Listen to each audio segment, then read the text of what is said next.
Ce matin, nous nous retrouvons dans notre QG pour la présentation de la liste des militants de l'Union nationale, candidats à l'élection pour les postes électifs du bureau national de notre parti.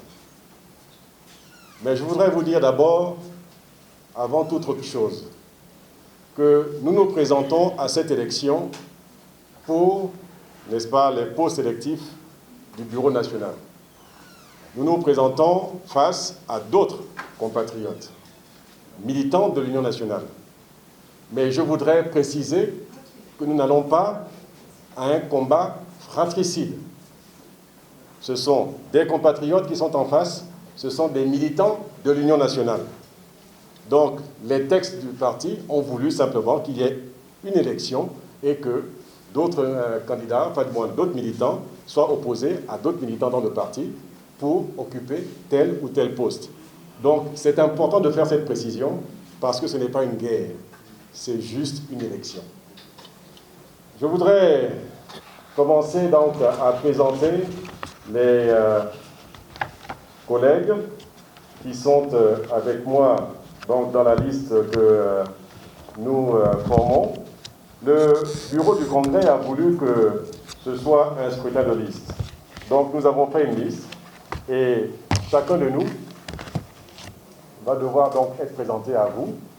J'appelle ici Monsieur Firmin Olobian.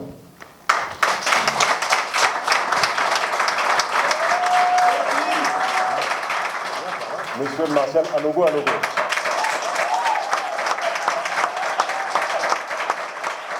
Monsieur Léopold Esson-Biban.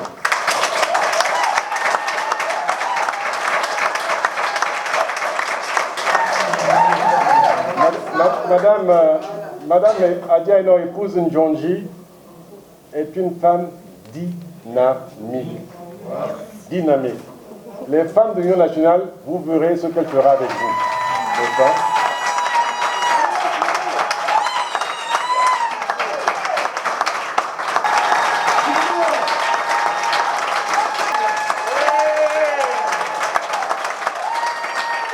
Les instances décisionnelles et actives du parti me permettent aujourd'hui de proposer et de partager avec vous ma vision pour faire grandir le parti et l'idée que je me fais d'être le lien entre les différentes générations politiques qui ont fait le passé, le présent et l'avenir de notre parti, l'Union nationale.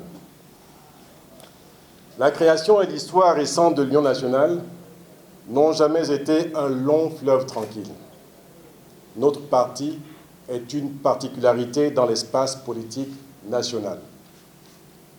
Il émane originellement de la volonté de deux fortes personnalités, Zakary Miboto et André Mbaobam, et est le fruit de la fusion de trois partis politiques, le MAD de Pierre-Claver Nzangbom, le RNR de Gérard Elangema et l'UGDD de Zakary Miboto, auxquels ont adhéré les grands acteurs politiques de 2009 sortis du PDG, que sont Casimir Oyemba, André Mbaobam, Paulette Missambo à l'UGDD, Jean Yegendon au MAD, Jean Tuntumgwa au RNR, etc., etc. C'est important de toujours s'en rappeler, car nous sommes tous membres militants de l'Union nationale sans autre qualité particulière, en dehors des fonctions que nous occupons à divers niveaux des instances du parti. C'est ça, l'Union nationale. Nous y sommes tous égaux en droit et en devoir dans le respect de nos textes et rien d'autre. En accédant aux hautes charges du parti, si c'est la volonté des militants, et nous n'en doutons guère, nous continuerons de puiser dans notre ADN, qui est celui de la lutte politique, de la résistance et de l'ouverture aux autres, l'ouverture politique. Nous agirons toujours en ayant à l'esprit la légende du roseau qui plie sans rompre pour toujours mieux rebondir. J'en fais un leitmotiv. Avec mon équipe et le concours des militants du parti, nous mettrons en place de nouveaux chantiers pour poursuivre l'œuvre de construction de notre grand parti. La gouvernance d'abord, celle que nous souhaitons pour l'Union nationale. Elle s'inscrit dans les changements importants opérés dans les statuts du parti, ceux qui sont à venir. C'est une gouvernance de responsabilité et dans la responsabilisation de tous par une plus grande implication de tous les organes à la décision.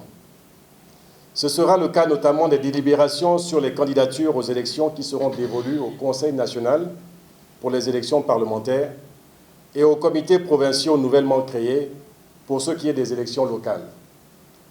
Nous consacrerons cette année 2021 à la mise en place et à la composition de ces deux organes. L'autre innovation à venir est la création du Conseil consultatif national, organe de consultation composé des anciens présidents, vice-présidents et secrétaires exécutifs, ainsi que de personnalités nommées par le président. Le Conseil consultatif national pourra être saisi de toute question relative à la bonne marche du parti, en respect des fondements qui ont prévalu à sa création et ressortant du préambule et de l'article 1er de nos statuts. Mesdames, Messieurs, militantes et militants, notre ambition est de faire de l'Union nationale un parti citoyen, un parti au cœur des populations, un parti d'échange et de débat. Pour ce faire, les Gabonais auront besoin de nous voir à leur côté. Nous le ferons régulièrement en allant partout dans le Gabon profond, en parcourant les routes et les fleuves du pays réel. Je le ferai moi-même pour être du rendez-vous de la diversité de notre pays. Et ça, dès notre prise de fonction, nous allons programmer dans cette année 2021 nos départs à l'intérieur du pays.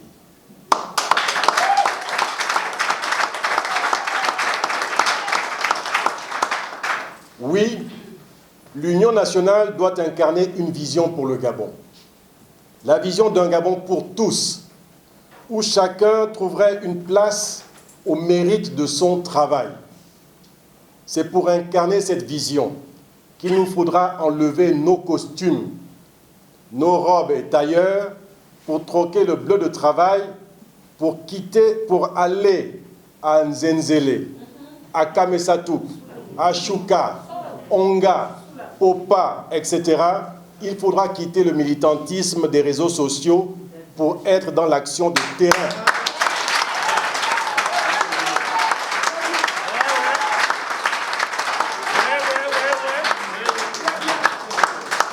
Il nous faudra être en contact réel avec les populations. C'est ainsi que nous gagnerons les Gabonais à notre cause. Sur un tout autre plan, il y a les jeunes et les femmes de notre parti. Ils seront pleinement impliqués dans ce travail de construction du parti. Les programmes de formation que nous lancerons leur seront pleinement consacrés pour connaître des différents aspects de la vie politique et de l'action citoyenne, pour faire d'eux, jeunes et femmes de l'Union nationale, des acteurs actifs de la vie politique et non des variables d'ajustement électoral.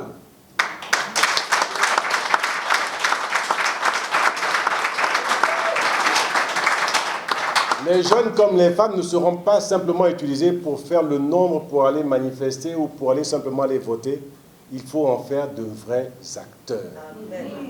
Il faut que l'Union nationale fasse la différence.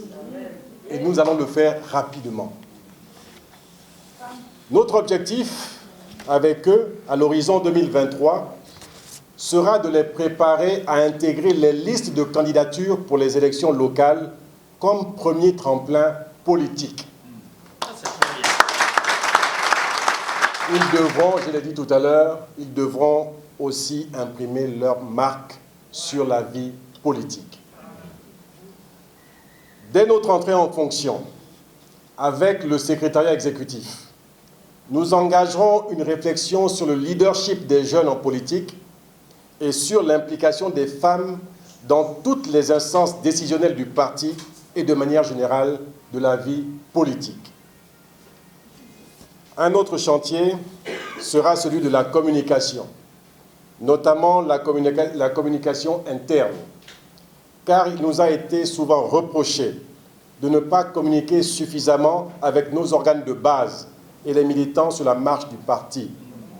Les décisions ou recommandations du Bureau national seront connues des militantes et militants très régulièrement. Nous corrigerons rapidement cette lacune en renforçant nos capacités en la matière par la multiplication des outils y relatifs.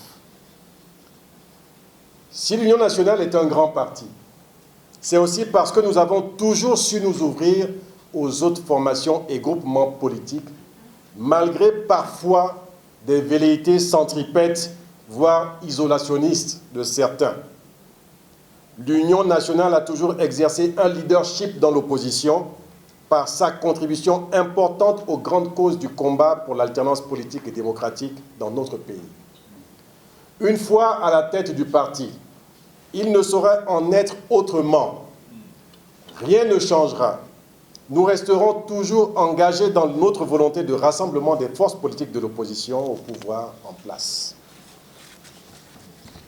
Mesdames, Messieurs, militantes et militants, mon deuxième objectif majeur, après celui développé plus haut pour faire grandir le parti, est celui d'être un lien entre les générations politiques dans notre parti.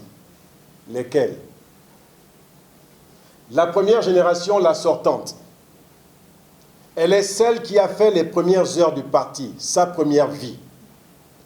Nous avons le privilège que ceux qui en sont soient pour nous les yeux du passé, pour nous conseiller et nous apprendre à mieux regarder le présent et l'avenir.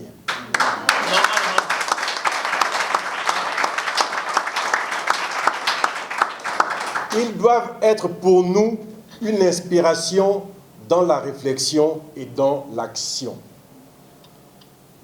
Il y a ensuite notre génération, celle qui doit aspirer aujourd'hui aux plus hautes charges du parti. Nous avons l'énorme responsabilité de réussir là où les anciens ont déjà pavé le chemin. C'est une obligation pour nous et je n'en dirai pas plus.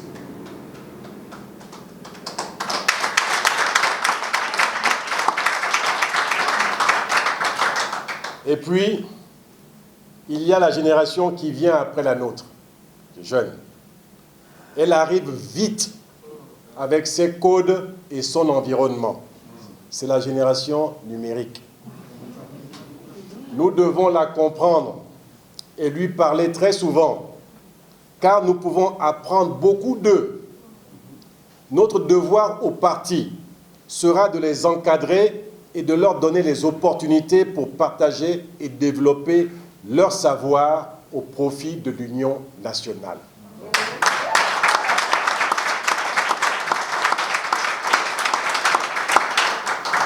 Ce sont là les générations politiques au sein de notre parti et mon ambition est d'en être le lien pour entretenir cette cohésion nécessaire à l'évolution de notre parti dans l'échiquier politique national.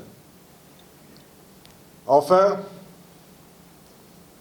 en présentant nos candidatures au poste électif du Bureau national, nous avons conscience des charges et des responsabilités qui seront les nôtres une fois élus. Nous serons attendus pour les objectifs que nous nous fixons, mais avant ça, il y a une élection à organiser pour y arriver. Cette élection devra se faire avec le maximum d'honnêteté et de transparence. C'est une exigence pour que seule l'emporte celle ou celui qui aura obtenu la majorité des suffrages des militants pour qu'après, nous puissions résolument nous mettre au travail, ensemble, pour notre parti et notre pays, le Gabon. C'est notre impératif.